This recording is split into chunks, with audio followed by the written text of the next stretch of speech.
What's up, guys? Anthony here from Rev3 Games. Sitting alongside me is Jeff, the senior producer for Sleeping Dogs, which I have been playing the hell out of all week. Awesome. So stoked. Got Johnny behind us. He is the current leader of everything on the social hub within Sleeping Dogs, and we're going to play one of my favorite missions. So go ahead and get started. This one's called Final Kill. And Jeff, tell us a little bit about what's going on in this mission. Final Kill is about halfway through the game. It's the culmination of one of our main story threads, and it ties together stuff that happened even before the game started. So Wei's got some motivation that runs really deep here.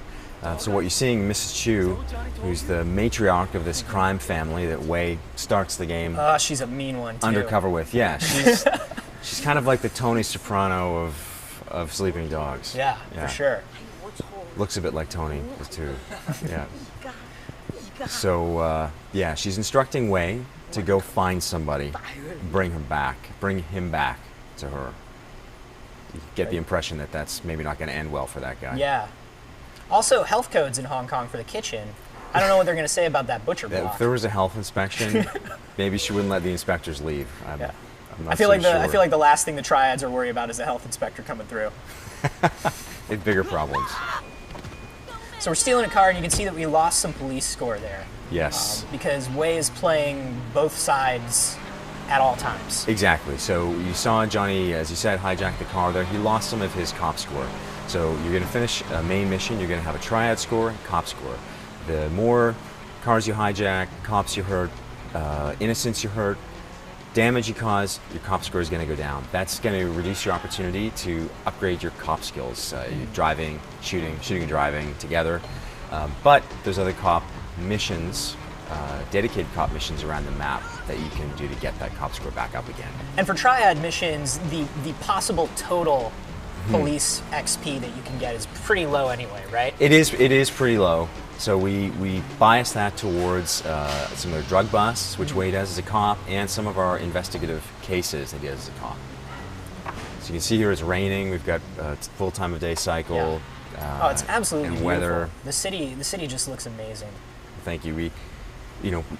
Our art direction team, production team, audio team, we all went there. Took over 25,000 photographs. Audio from everything from underground gambling dens to stuff on the street. Really wanted to try and recreate it. That sounds like a really interesting trip. It was an interesting trip. The audio guys got kicked out of a lot of places, and so did the art directors. So, but yeah, kudos to them. So Wei's sees a deal going down. This is the guy he's supposed to bring back, Dog Eyes. Hate this guy. He's a total slime ball. They have history. I'll tell you what, everybody in the game kind of has like their own sort of motivations and redeeming factors, but Dog Eyes you just hate. He's just like the dude you hate. Yeah, he's one of the characters, everybody, as he said, we tried to make them likable, like if you watch The Wire or The Sopranos or The Shield, or The Departed, one of our biggest influences, even the bad guys like Nicholson or Wahlberg's bad cop, they have redeeming qualities. Dog Eyes is one of those characters who you just kind of love to hate this guy. You just want to punch him so badly. He is a jackass through and through. And this is, you're going to see what happens to Dog Eyes here. I think this is the first time in the game that we get in a boat, too. It's one of the first main missions where you're in a boat. There are favors before this where you can drive a boat, and there's quite a few, or a couple main missions after this where you're in a boat driving and shooting. What's the scale on this? Because as we're driving around, I mean, obviously no video game city can be one-to-one. Yeah. But how big in square mileage do you think this is? It's hard to say. I think we've probably captured, the world is big. We've got 4 neighborhoods. You're going from North Point to Aberdeen here, and there's a lot of custom interiors, one of which we're about to enter, which you normally don't see to the depth we're going to see them in urban open world games. And we've got a bit of elevation where you can get up on low rooftops and do chases and that kind of stuff. So the map is big, and then we've added a bunch of layers to it. So this is cool. One of the things that you guys are really pushing is the fact that you kind of seamlessly transition between sort of hand-to-hand fighting and free running and shooting. And this mission, I feel like, really kind of shows it off. Well, we tried to do that in a lot of our main missions, and the main missions, aside from a few of them that are more flavor-based and you're kind of maybe doing things that are more humorous. We wanted to make them feel like a Hong Kong or a Hollywood action film where you're seeing the hero transition from one thing to the next. You know, you get on a motorbike, you chase somebody, you action hijack a car. Pick up the fish. Pick up the fish. So this fight happening in a fish processing plant. There you go. Yeah, very nice. Notice that Johnny ducked there. There's quite a few evasive moves. You can roll over a guy's back. You can see that, just like Johnny did just there. So there's a lot of stuff in the game. You can do wall kicks. You can wrap a wall, come off the wall, and do a kick. I just love that you run into a room and you don't go like, oh, here's the shooting room, and next I'll run into the hand-to-hand fighting room, and then I'll get into a car. Like, everything is mixed, like you said in the main missions a lot of the time. Well, we wanted it to be just like a Hong Kong movie where the hero gets creative and can use the environment, and you get to choreograph your own fight sequence. And for anybody who's kind of ever thought, you know what, it would be awesome to be an action hero, this is the game for them. And one of the things that I think is interesting is you would assume when you're trying to juggle so many systems that one of them would end up being the shallow one. You know, one of them would end up being the one that, oh yeah, the fighting is really good and the free running is really good, but the shooting is eh. But it feels like you guys kind of put the same amount of attention into each system. Well, we tried. I think that we set out with the goal of having, Johnny, nice tackle there, we set out with the goal of having the game have the, oh, here we go. Swordfish impalement. Yes, another safety violation for Hong Kong. Set it with the goal of having the deepest mechanics in any open world game. And we brought in a team of guys who worked on games like Bully, working with the Square guys who worked on Arkham Asylum. So, you know, the Melee was covered, driving guys from Need for Speed. Good shooting guys we brought in from games like Scarface and Mercenaries. So we really tried to assemble a team that could deliver that experience. Yeah, I was super impressed by the hand-to-hand especially. And especially once you get kind of upgraded, and you kind of learn all the new skills. Like, there's so much you can do at any one time. There really is, and I think the cool thing about it is there's a lot you can learn, but all of it remains fairly easy to master. You never feel like, what's that button combination I have to do to... so yeah, we want it to be easy to pick up and play.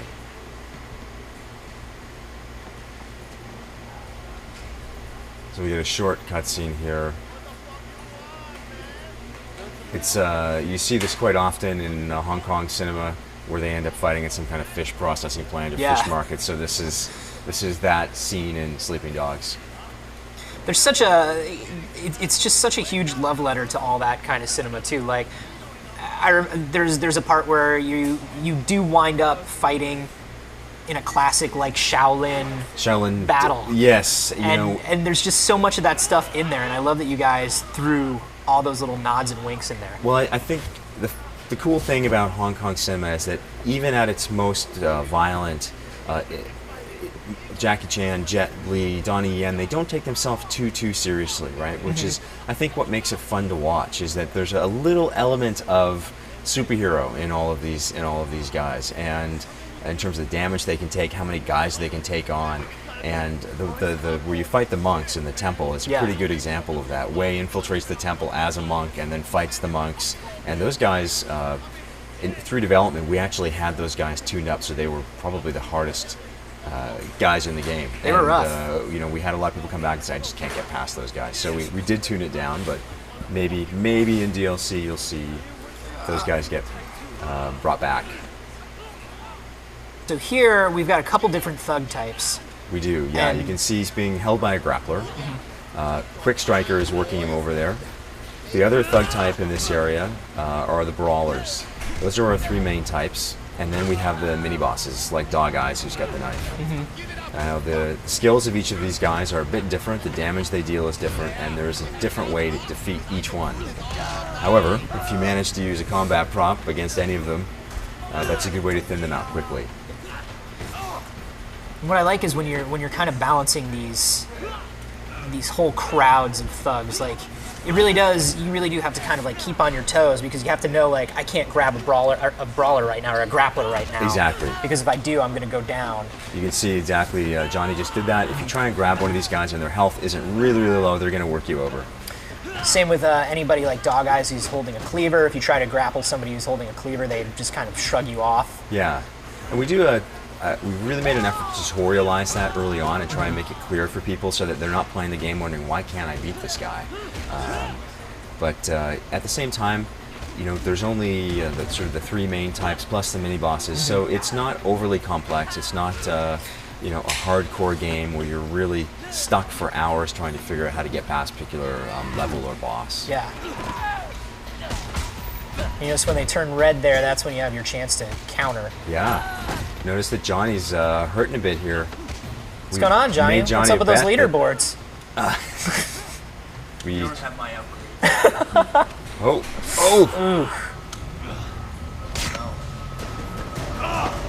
So for some of these bosses, like you mentioned, you really have to find out, just a little bit of gameplay, what their weakness is and how to take these guys out. They deal a lot of damage, especially the ones with melee weapons. So you got to be very, very careful how to fight these guys.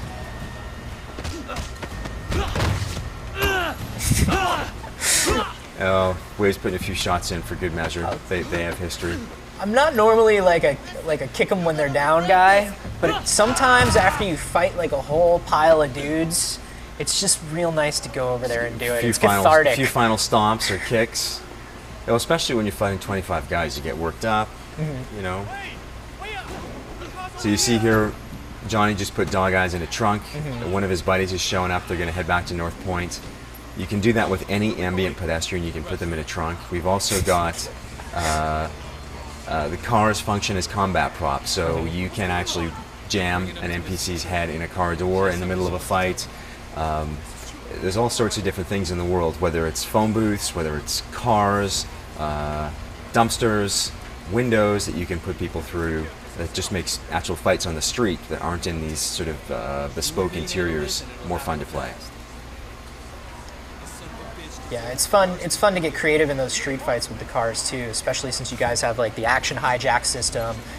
Oh, we're about to see some gunfighting right here. Yes, yeah. So we got a driving and shooting system that we feel is sort of unparalleled in open world games, and this is actually a rail shooter. We've got a few of these in the game. They're a lot of fun. You can see the sort of Hollywood style flips and explosions that are happening here. You can shoot guys right out of the cars, and they will fly out of the doors, bounce along the highway, or you can shoot the tires, the car will flip over. There is a spot on the bottom of each car that if you manage to get a bit of elevation and slow-mo, you shoot that spot, the car will automatically explode. Oh man, it would have been great if you had done it right there. Yeah, I Johnny. know, very. That would have been awesome. Poor Johnny. I think Anthony's just upset about that leaderboard thing. I think he's... And like you said, this one is on rails. It goes on rails whenever you're a passenger. That's but right. then there are some missions where you are the driver and the shooter at the same time, and you're controlling it all. Yes. And those get super intense. Yeah, we have a system that we allow you to, as soon as you go into slow-mo and shoot, the car maintains its current speed. It gets very, very easy to control the car, so you never actually feel kind of like you're sacrificing one for the other. Pretty spectacular. We've gone into face mode now here, which is where when you do a lot of damage, you get a lot of bonuses. Exactly. So you shoot well, you fight well.